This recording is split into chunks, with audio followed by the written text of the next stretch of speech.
Hello students, today we'll be continuing with the chapter 2 of standard 12.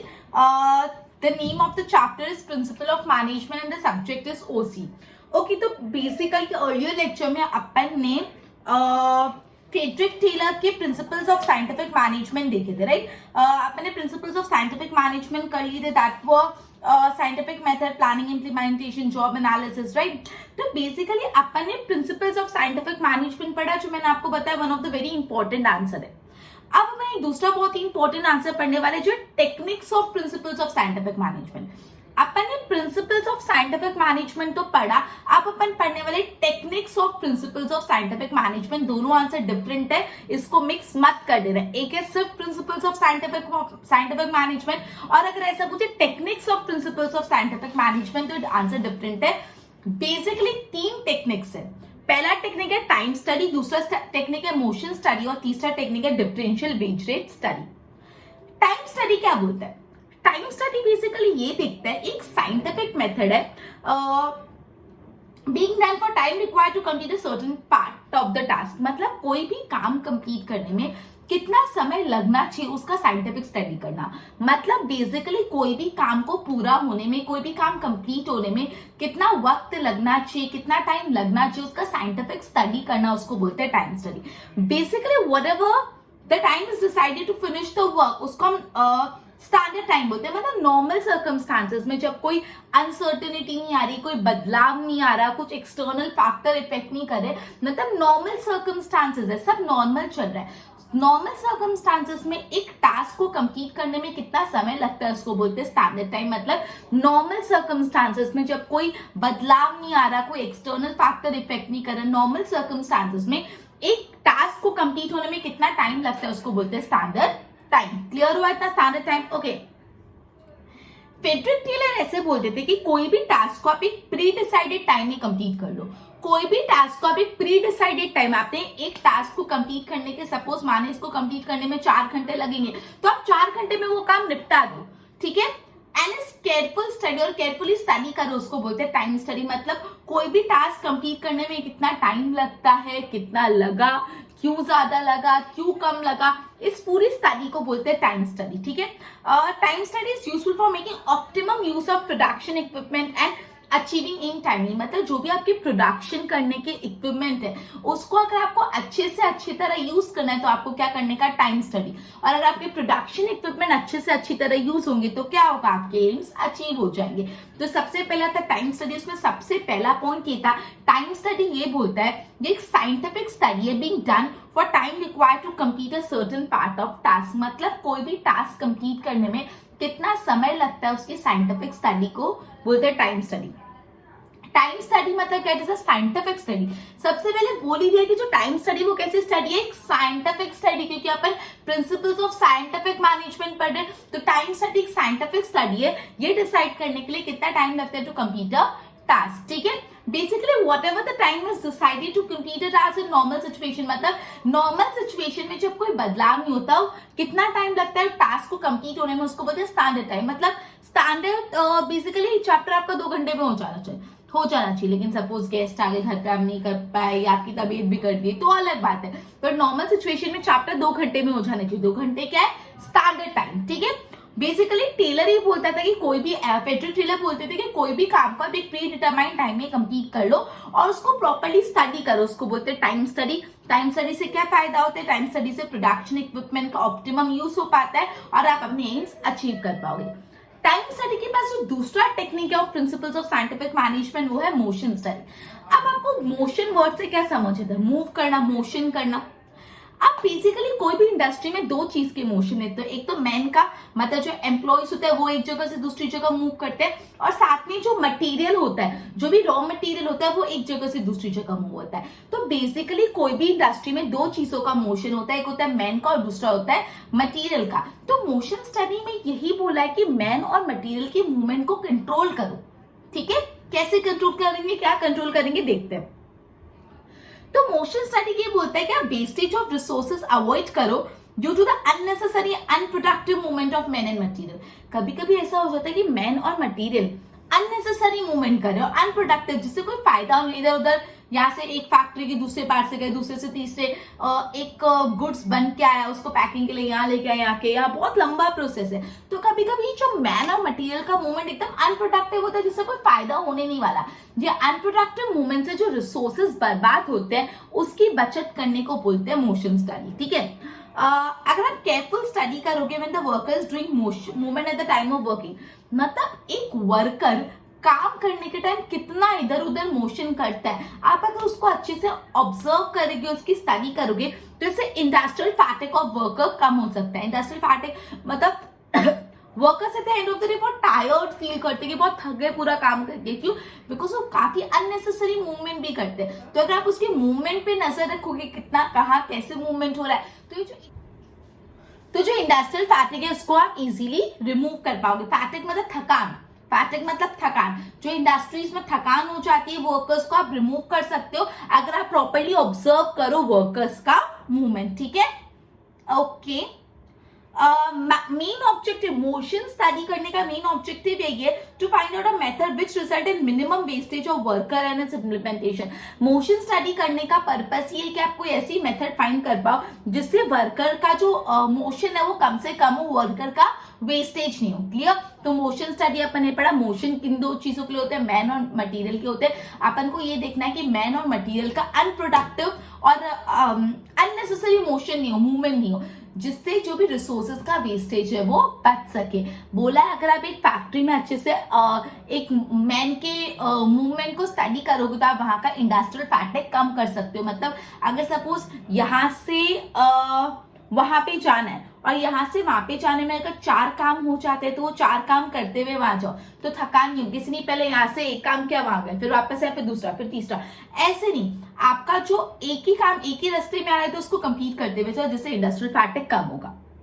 उसके बाद differential wage rate system. Differential wage rate system बोलता है कि भाई in short सबसे इंपॉर्टेंट चीज है, जो ज्यादा काम कर रहा है उसको ज्यादा पैसे मिलने चाहिए और जो कम काम कर रहा है उसको कम पैसे मिलने चाहिए।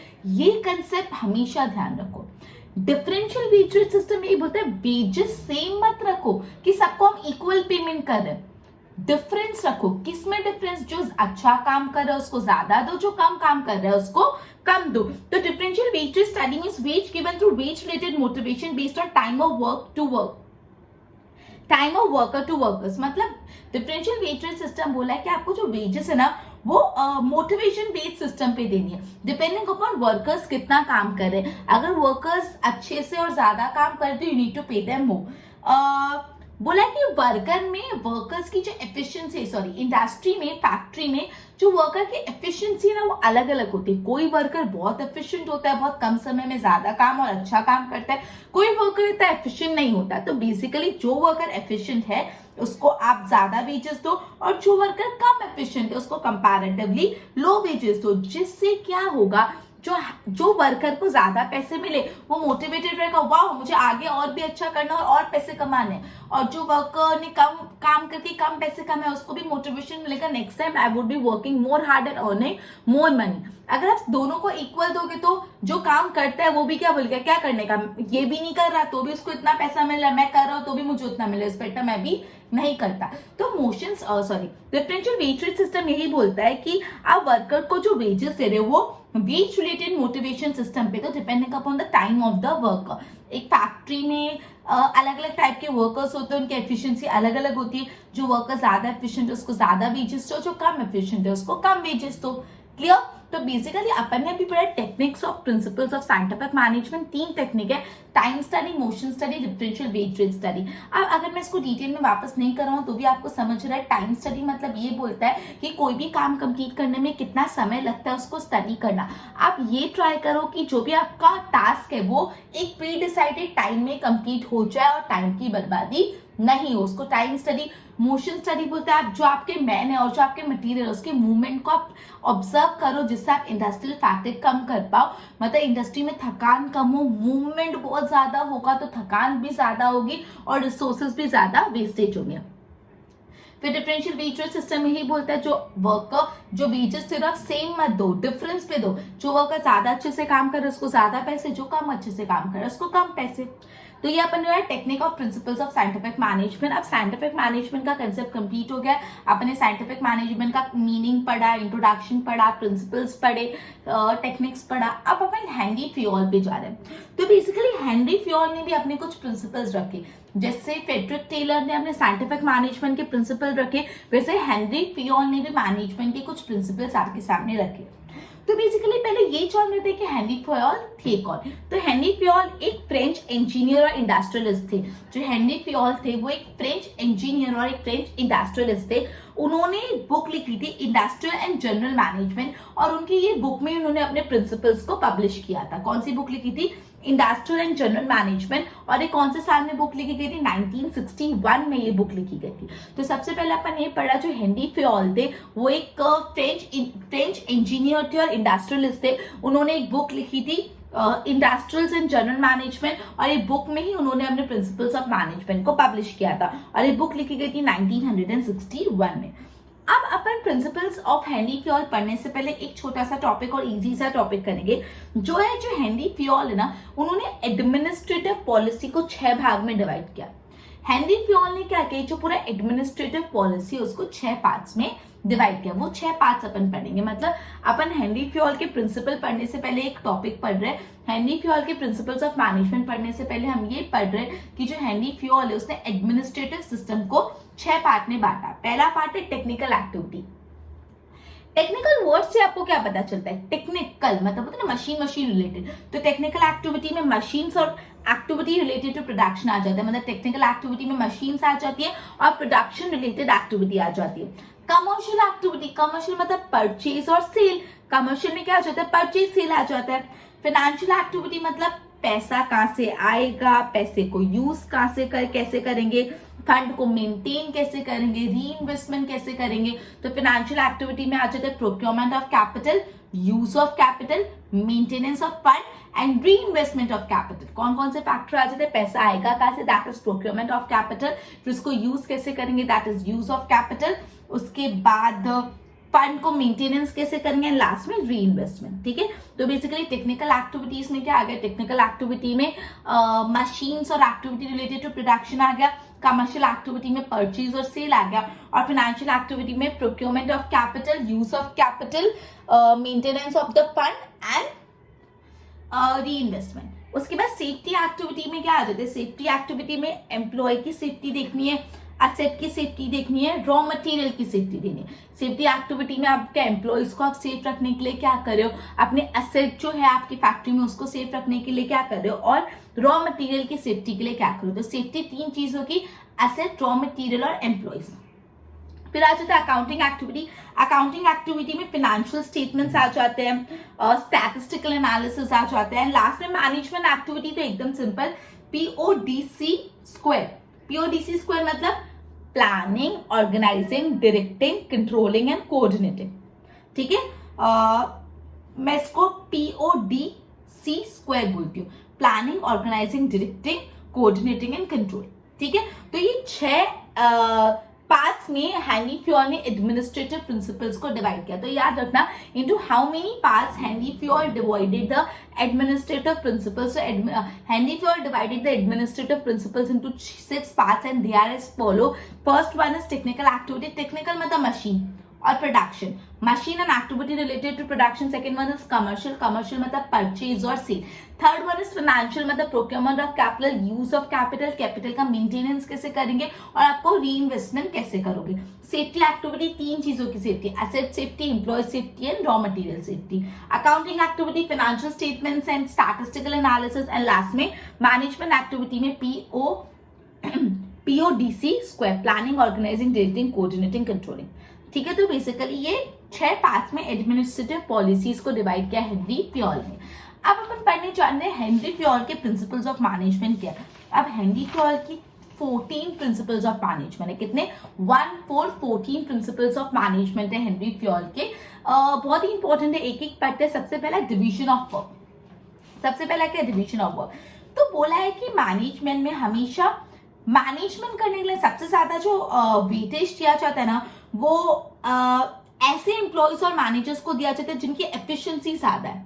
तो बेसिकली मैनेजमेंट में हमेशा ज्यादा वेटेज मतलब ज्यादा इंपॉर्टेंस किसको दिया जाता है, ज्यादा इंपॉर्टेंस ऐसे मैनेजर्स और ऐसे एम्प्लॉयज को दिया जाता है जिनकी एफिशिएंसी ज्यादा है। ठीक है, तो बेसिकली डिवीजन ऑफ वर्क मतलब काम को बांट लेना। डिवीजन ऑफ वर्क मतलब क्या होता है, काम को बांट लेना। तो काम को बांटना बहुत जरूरी है। अगर आप अकेले पूरा काम करोगे तो इतना एफिशिएंटली नहीं हो पाएगा, लेकिन वही काम को अगर मैं 4 लोगों में बांट दूंगी तो हर इंसान अपना पार्ट अच्छे से परफॉर्म करेगा। तो डिवीजन ऑफ वर्क से एफिशिएंसी बढ़ती है, एम्प्लॉइज की और मैनेजर्स की एफिशिएंसी बढ़ती है, बिकॉज पर्टिकुलरली उनको जो काम दिया हुआ है वो उनको बेस्ट तरह से करना है, तो वो ज्यादा एफिशिएंटली करेंगे। तो डिवीजन ऑफ वर्क से क्या होगा, पहला फायदा है कि एफिशिएंसी ऑफ मैनेजर्स और एम्प्लॉय बनती है। दूसरा, benefit of specialisation is obtain. मतलब सपोज से फॉर एग्जांपल कोई वर्कर है, कोई मैनेजर है, एक पर्टिकुलर फील्ड में स्पेशलिस्ट है, तो अगर आप उसको वो काम दे दो तो उसकी स्पेशलाइजेशन का फायदा आपको मिलेगा। से फॉर एग्जांपल कोई सेल्स करने में बहुत अच्छा सेल्स करता है, बेचता बहुत अच्छा है, तो अगर आपने उसको सेल्स हेड बना दिया तो आपकी कंपनी को उसके बेचने का स्पेशलाइजेशन का फायदा मिला। कोई इंसान अगर फिनेंस में स्पेशलाइजेशन किया है तो अगर आपने उसको फाइनेंशियल एक्टिविटी दी तो उसकी स्पेशलाइजेशन का फायदा मिलेगा। तो बेसिकली डिवीजन ऑफ वर्क से 2 फायदे होते हैं। पहला फायदा ये होता है कि हर मैनेजर और हर वर्कर एफिशिएंटली काम करेगा। दूसरा फायदा जो बेनिफिट ऑफ स्पेशलाइजेशन भी आपको मिल पाता है। ठीक है, और ये division of the work manager level पे भी होता है और फैक्ट्री लेवल पे भी होता है। मतलब आप मैनेजमेंट लेवल पे भी वर्क को डिवाइड करो, फैक्ट्री लेवल पे भी डिवाइड करो। ठीक है, तो सबसे पहला जो प्रिंसिपल ऑफ साइंटिफिक सबसे पहला principle of management given by Henry Fayol, division of work. Division of work मतलब काम को बांट लेना। पहला मतलब समझो सिंपल टर्म्स में, डिवीजन ऑफ वर्क मतलब काम को बांट लेना। तो सबसे पहला आप पॉइंट ये लिखोगे कि बेसिकली मैनेजमेंट में more weightage is given to the higher efficient और हायर एफिशिएंसी मैनेजर्स को दिया जाता है। फिर 2 रीजन लिखो डिवीजन ऑफ वर्क क्यों जरूरी है। पहला जरूरी है so that the workers and manager can perform their work efficiently, और दूसरा बेनिफिट ऑफ स्पेशलाइजेशन मिलता है। और लास्ट में 3rd पॉइंट लिखना है, ये division of labour managerial level पे भी आपको करना पड़ेगा और फैक्ट्री लेवल पे, इंडस्ट्री लेवल पे भी करना पड़ेगा। सेकेंड जो प्रिंसिपल ऑफ मैनेजमेंट है वो अथॉरिटी और रिस्पॉन्सिबिलिटी। अब ये बहुत ही इंटरेस्टिंग है। अथॉरिटी रिस्पॉन्सिबिलिटी पहले होता क्या वो समझ दो, फिर क्या कॉन्टेक्स्ट में वो बता दी। अथॉरिटी मतलब पावर, रिस्पॉन्सिबिलिटी मतलब जवाबदारी। अथॉरिटी मतलब पावर एंड रिस्पॉन्सिबिलिटी मतलब जवाबदारी। मैं एक छोटा सा एग्जांपल लेके समझाती हूँ। फॉर एग्जांपल आप क्लास का मॉनिटर, मैंने आपको बताया, मैंने आपको ये रिस्पॉन्सिबिलिटी दी कि क्लास चुप रहनी चाहिए। मैंने आपको बोला I am going out for like some important work, तो 10 मिनट्स क्लास चुप रहनी चाहिए। I am appointing you as a monitor of a class, as a you need to mind the class.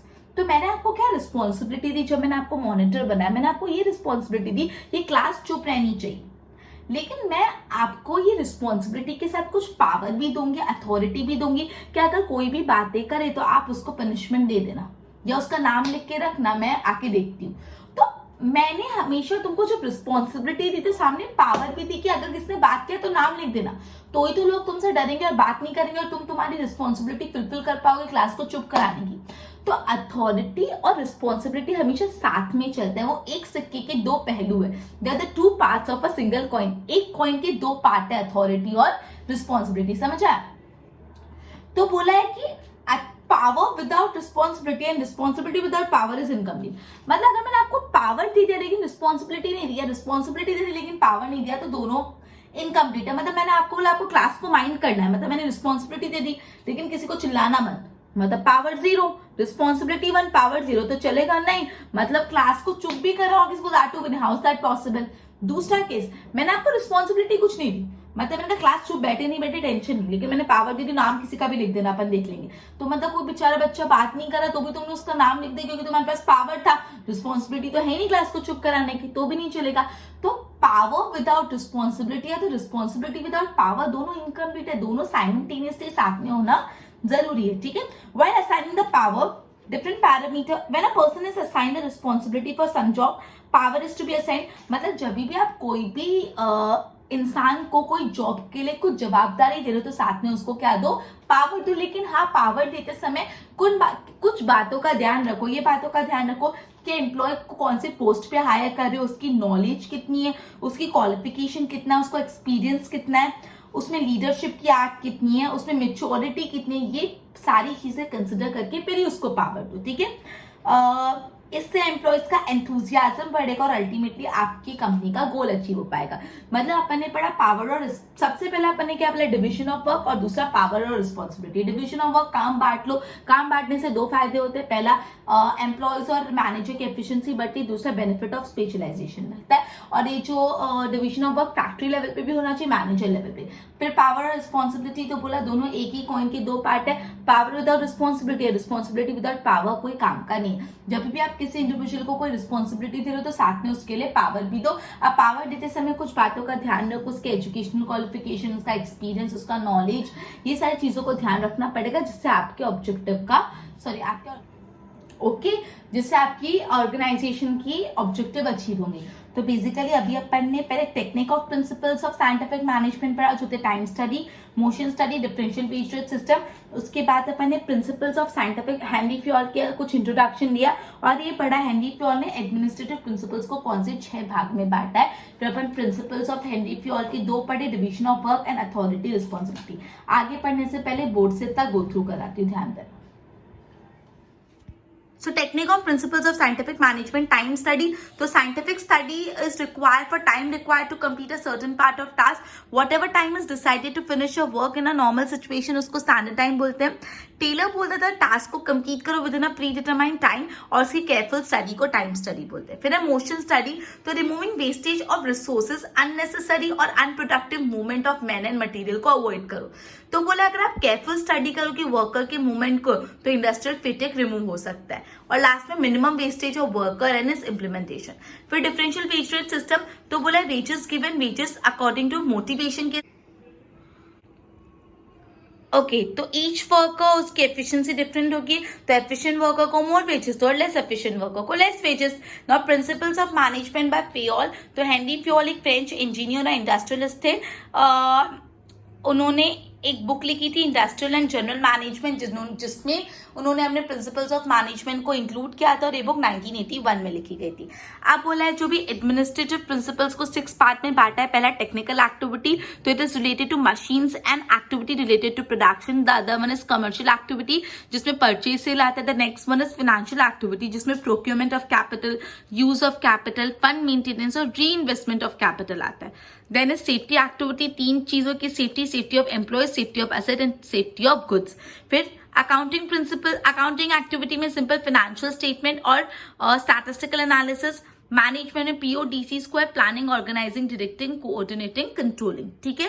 And last में अपन ने पढ़ा management principal bye Fayol, जिसमें सबसे पहला डिवीजन ऑफ वर्क, तो बोला मैनेजमेंट जो हायर एफिशिएंसी ऑफ एम्प्लॉयज पे ज्यादा फोकस करती है। डिवीजन ऑफ वर्क से इट इंक्रीजेस एफिशिएंसी, दूसरा स्पेशलाइजेशन, ये दोनों होता है। फिर अपने अथॉरिटी और रिस्पॉन्सिबिलिटी देखा, तो बोला है power with responsibility and responsibility without power incomplete है। मतलब पावर दे दिया लेकिन रिस्पॉन्सिबिलिटी नहीं, और रिस्पॉन्सिबिलिटी दे दिया लेकिन पावर नहीं, वो इनकम्प्लीट है, ठीक है। ओके, तो बेसिकली जब भी आप रिस्पॉन्सिबिलिटी दे रहे हो तो पावर दो, और पावर देने के टाइम उसकी पोस्ट, नॉलेज और क्वालिफिकेशन सब जान लो। क्लियर? एक बार इतना गो थ्रू करो।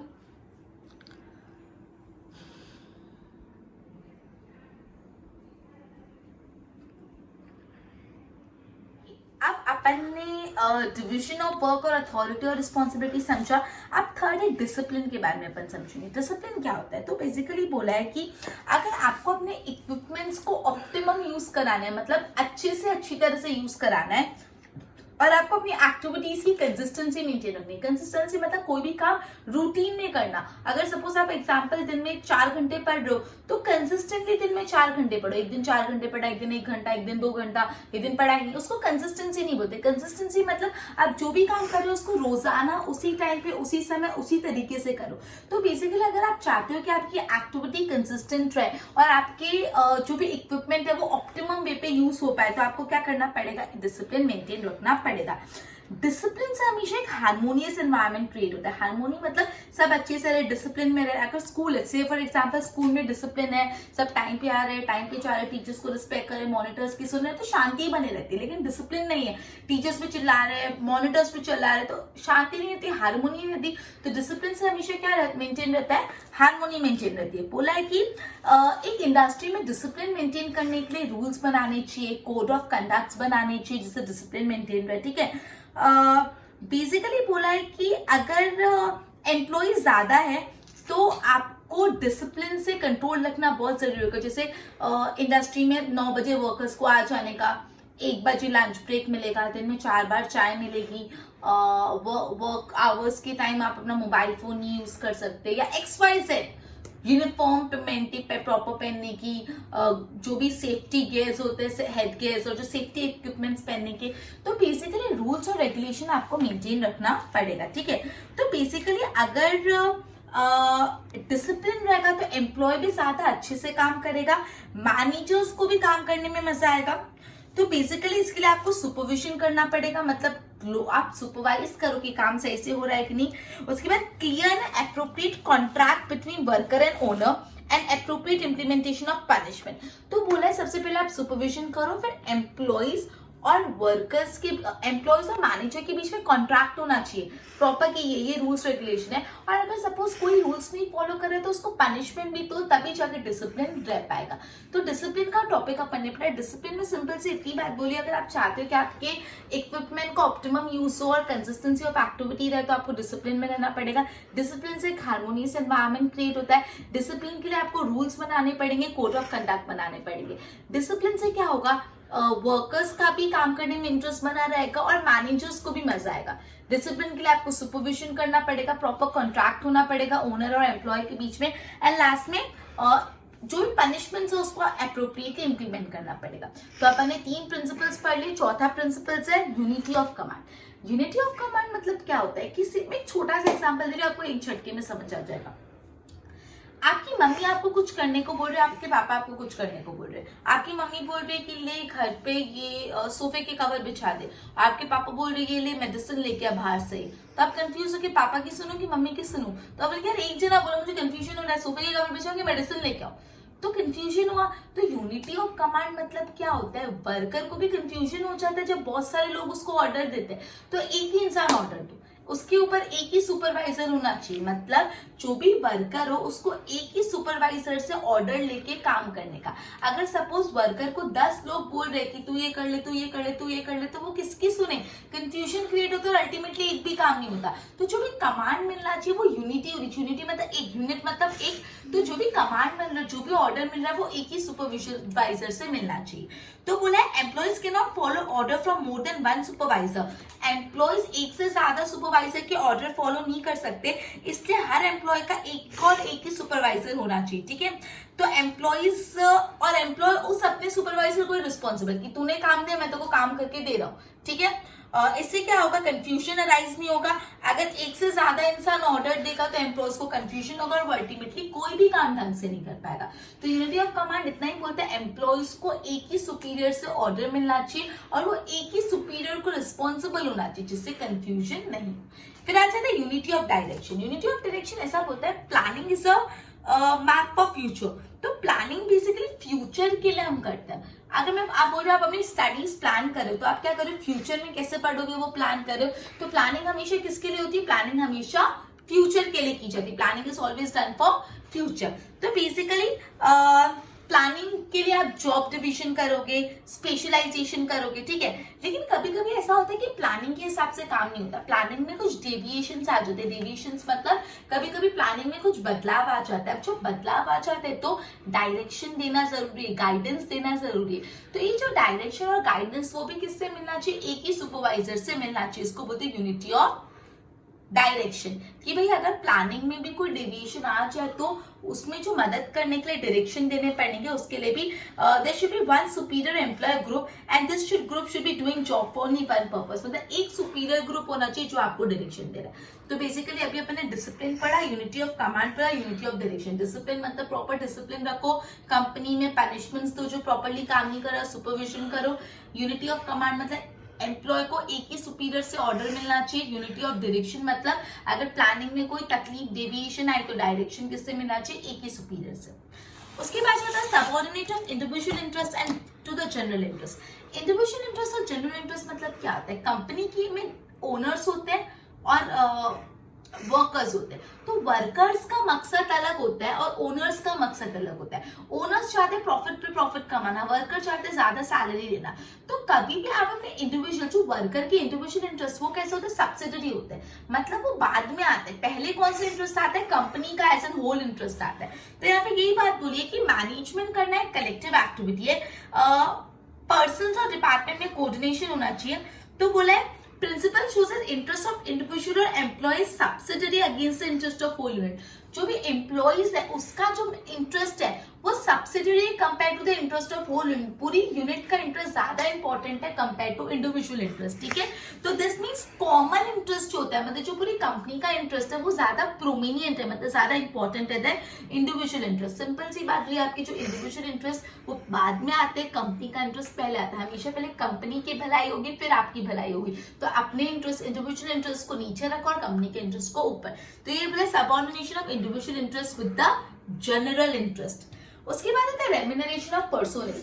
रेम्यूनरेशन मतलब जो भी सर्विसेज पर्सोनल ने दी है उसके सामने उसको पैसा देना।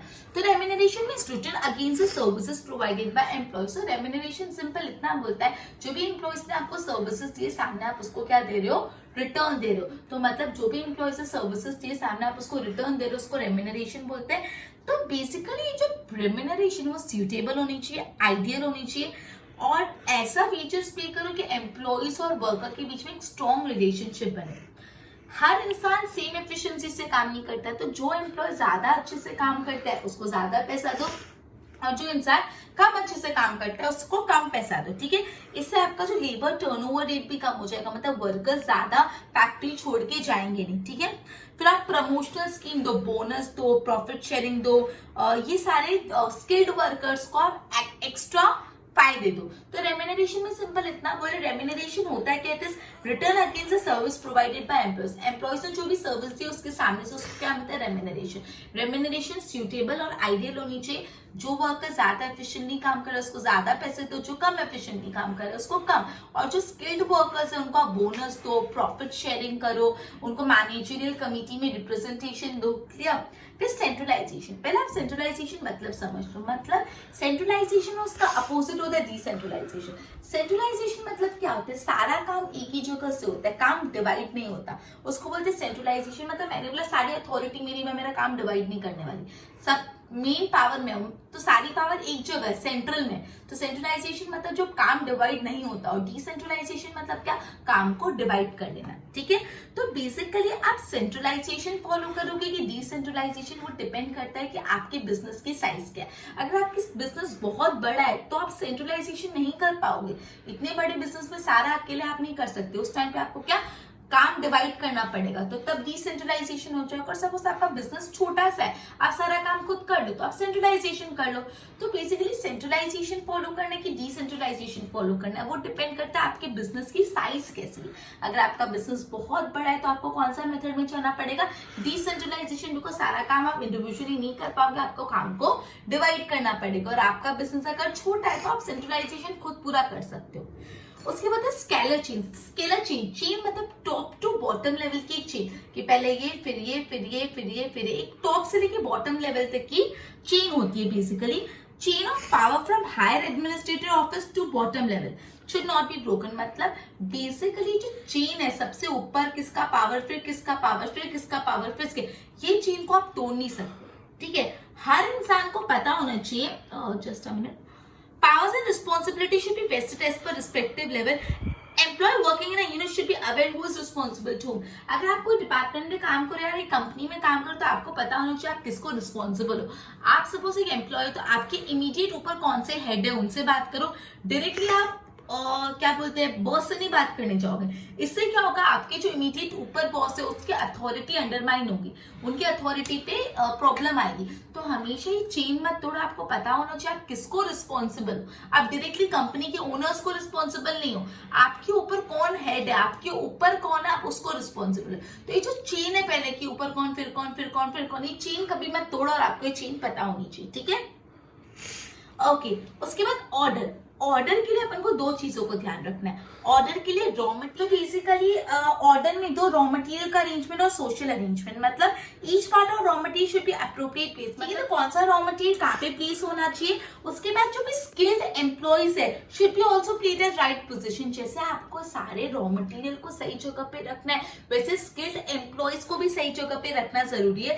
Arrangement should be done for recruitment of suitable employees at suitable place, मतलब जो भी एम्प्लॉइज है उनको सुटेबल जगह पे रखो, जो उनकी कैपेबिलिटी, जो उनका कैलिबर है उस हिसाब से उनको जॉब दो। तो यहाँ पे ऑर्डर मतलब दो चीजों का ऑर्डर, रॉ मटेरियल का ऑर्डर और सोशल ऑर्डर। रॉ मटेरियल का ऑर्डर मतलब जो भी रॉ मटेरियल है कहाँ पे कौन सा रॉ मटेरियल रखना है उसका ध्यान रखो, और सोशल ऑर्डर मतलब कहाँ पे कौन से एम्प्लॉइज प्लेस करने हैं, एम्प्लॉइज के लिए राइट पोजीशन राइट जॉब भी डिसाइड करो। उसके बाद हो जाता है इक्वालिटी। तो बोला है कि जो भी एम्प्लॉइज है वो मैनेजरियल सिस्टम के बहुत इंपॉर्टेंट पार्ट है। एम्प्लॉइज है ह्यूमन, तो उनके लिए हमेशा प्रैक्टिकल अप्रोच अडॉप्ट करो। मशीन नहीं चले, आप ठक ठक करके चला सकते हो। टीवी का रिमोट नहीं चलता, आप ठक ठक करके चलाते हो ना, क्योंकि मशीन है। लेकिन ह्यूमन बीइंग मशीन नहीं है, एम्प्लॉइज मशीन है, वो ह्यूमन बीइंग है। उनसे डील करने के लिए हमेशा कैसी अप्रोच आपको अडॉप्ट करनी पड़ेगी, प्रैक्टिकल अप्रोच अडॉप्ट करनी पड़ेगी। Superior should behave properly and uniformly while taking work from them. जो सुपीरियर होते हैं उनको उनसे प्यार से और यूनिफॉर्मली और अच्छे से बात करनी चाहिए, अप्रोप्रिएटली। सुपीरियर चिल्ला के मिलके चले काम कर दे तो नहीं करेगा एम्प्लॉइज, बिकॉज वो ह्यूमन बीइंग है, उनकी सेल्फ रिस्पेक्ट है। तो सुपीरियर्स को हमेशा अपने जूनियर्स से, अपने वर्कर्स, अपने एम्प्लॉइज से अप्रोप्रिएटली बात करनी चाहिए। एफर्ट्स एस्टैब्लिश करो कि इक्वालिटी मेंटेन हो by informal way instead of legal way. थोड़ा इनफॉर्मल वे रखो, फॉर्मल इनफॉर्मल एम्प्लॉइज को अपने दोस्त, अपने कलीग्स जैसे रखो, ठीक है। एकदम ट्रेडिशनल वे मत फॉलो करो। अगर आप उनको इनफॉर्मली अपने दोस्तों की तरह रखोगे तो वो ज्यादा अच्छे से काम करेंगे, ठीक है। Behaviour of employees is based on faithfulness and attitude, ठीक है। तो वही बोला है कि मैनेजरियल प्रोसेस का एम्प्लॉइज बहुत इंपॉर्टेंट पार्ट है। जो एम्प्लॉइज है वो ह्यूमन होते हैं, इसलिए उनको टैकल करने के लिए प्रैक्टिकल अप्रोच अडॉप्ट करो। सुपीरियर्स को अपने एम्प्लॉइज से अप्रोप्रिएटली और यूनिफॉर्मली बात करनी चाहिए, और बेसिकली इनफॉर्मल अप्रोच डेवलप करके आगे चलो। उसके बाद है stability of personal tenure. Personnel मतलब एम्प्लॉयज, टेन्योर मतलब वो कितने टाइम तक रह रहे हैं, वो ड्यूरेशन। तो बोला है कि जो भी परमानेंट एम्प्लॉयज और स्टेबल एम्प्लॉय होते हैं ना, वो कंपनी के एसेट होते हैं। कोई भी बिजनेस में सपोज कोई एम्प्लॉयज 15 साल 20 साल 25 साल से काम कर रहा है तो वो एम्प्लॉय कंपनी का एसेट है। मतलब अगर कंपनी में परमानेंट एम्प्लॉय होंगे, स्टेबल एम्प्लॉय होंगे, तो वो क्या होंगे, कंपनी के एसेट होंगे, ठीक है। An employee can develop himself by remaining to one unit and contributing in achievement. मतलब बेसिकली अगर एक एम्प्लॉय एक ही कंपनी में बहुत सालों तक काम कर रहा है तो उसको उस कंपनी के बारे में बहुत ज्यादा नॉलेज आ जाती है, ठीक है। तो उसकी नॉलेज का एडवांटेज किसको मिलता है, कंपनी को मिलता है, ठीक है। और उससे लेबर टर्नओवर रेट भी कम हो जाती है। तो इसलिए जो भी परमानेंट एम्प्लॉयज है उनको ट्रेनिंग दो, प्रमोशन दो, परमानेंट एम्प्लॉयज का ध्यान रखो। तो यही बोला, जो भी परमानेंट और स्टेबल एम्प्लॉयज होते हैं वो कंपनी के एसेट होते हैं। अगर कोई एम्प्लॉय एक कंपनी में बहुत समय तक रहता है तो उसको कंपनी के बारे में बहुत नॉलेज और एजुकेशन आ जाती है, और वो एम्प्लॉयज कंपनी के लिए बहुत फायदेमंद साबित होते हैं, ठीक है। तो स्टेबिलिटी ऑफ पर्सनल टेन्योर। उसके बाद इनिशिएटिव। इनिशिएटिव मतलब क्या होता है, सामने से कुछ, सपोज मैं एम्प्लॉय हूँ कंपनी की, मेरे को कोई आइडिया है तो मैं अपने बॉस से शेयर कर पाऊं कि अपन ऐसा कर सकते हैं। तो ये मैंने क्या लिया, इनिशिएटिव लिया, और बॉस ने मेरा बात सुना। लेकिन अगर बॉस चिल्लाते पागल है तो मैं सामने से नेक्स्ट टाइम इनिशिएटिव लूंगी नहीं। इनिशिएटिव मतलब कोई भी चीज आगे से रिप्रेजेंट करना, इनिशिएट करना, खुद एक स्टेप फॉरवर्ड लेना। तो बोला है जैसे इंडस्ट्रियलिस्ट के लिए एंटरप्रेन्योरशिप जरूरी है, वैसे एम्प्लॉयज के लिए इनिशिएटिव लेना बहुत जरूरी है, ठीक है। इंडस्ट्रीज में ऐसा एटमोस्फेयर होना चाहिए ना कि एम्प्लॉयज इनिशिएटिव ले, वो सामने से कुछ एफर्ट डाले। अगर एम्प्लॉयज इनिशिएटिव रहेंगे तो उनके स्ट्रेंथ बढ़ेगा और जिससे लीडरशिप क्वालिटी बढ़ेगी। तो इनिशिएटिव मतलब सिंपल से ऐसा बोले, जैसे इंडस्ट्रियलिस्ट के लिए एंटरप्रेन्योरशिप जरूरी है, वैसे एम्प्लॉयज के लिए इनिशिएशन चाहिए। अगर आप अपनी इंडस्ट्री में ऐसा एनवायरनमेंट क्रिएट करो कि आपके एम्प्लॉयज इनिशिएशन में सामने से कुछ एफर्ट डाले, जिससे वो स्ट्रॉन्ग इंडिपेंडेंट बनेंगे और लीडरशिप क्वालिटी भी इंक्रीज होगी। लास्ट में जो प्रिंसिपल ऑफ मैनेजमेंट वो है एस्प्रिट दे क्रॉप। एस्प्रिट दे क्रॉप मतलब होता है फीलिंग ऑफ वननेस, एकता की भावना, हार्मोनी, कि हम सब एक फैमिली है, हम एक एम्प्लॉइज मैनेजर सब साथ में मिलजुल के रहे।